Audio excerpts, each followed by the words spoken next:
put people in unsinkable orange lifeboats 12 nautical miles offshore back in international waters with just enough fuel to return to their starting point. Now, there's a long, long way to go. Instead of using fuel-powered boats, why don't we just use electric boats? That way they will never even make it back to their starting point.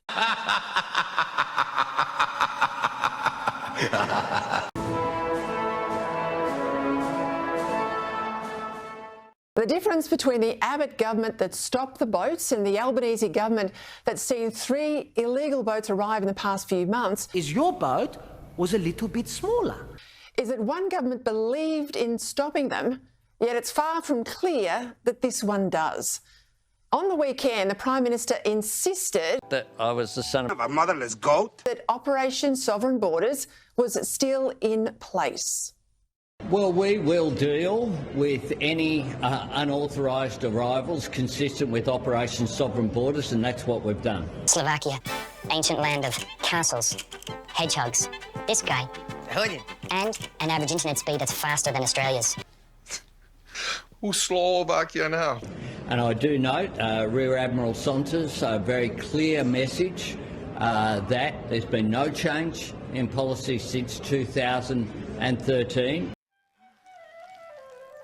Well, that's simply not true. And I know because I was there when we planned Operation Sovereign Borders and there when we implemented it. And there were 3 specific elements to the policy that stopped the boats under Tony Abbott. The first, temporary protection visas for illegal arrivals who made it to Australia by boat. Second, offshore processing in Nauru and elsewhere for people picked up at sea by Australian naval personnel. And third,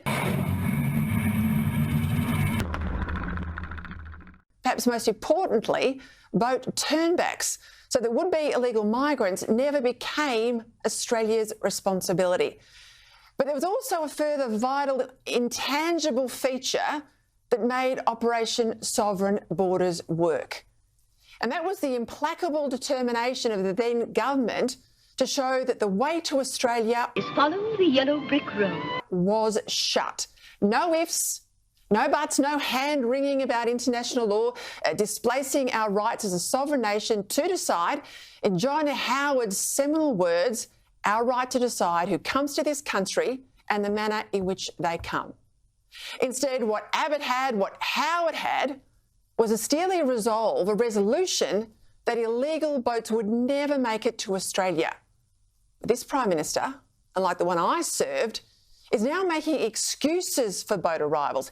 Here he is, more or less saying that welcome to Australia. Boat arrivals can't be helped. Well, we have a very large coastline. What is clear, though, is that people who are unauthorised arrivals won't be settled in Australia. Operation Sovereign Border principles will apply as they have been in this case. Well, our geography hasn't changed.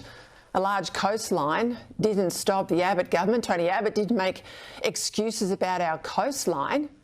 As a country, a large coastline is one of the few things we can't change. But we can change how we deal with it, how we patrol it, and what we do with any boats we detect. Now, if needs be, we need to do what the Abbott government did and was prepared to do.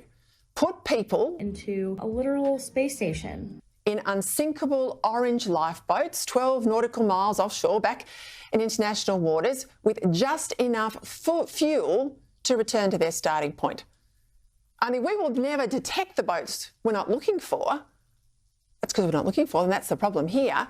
And the fall-off in patrols by the Albanese government is a big part of why we're seeing this resurgence in illegal boat traffic. And secondly, does the Prime Minister even have the ticker to do what his predecessors did, to turn boats back? Because that's now a legitimate concern. Tick-tock, tick-tock. The clock's ticking. Nothing's happened.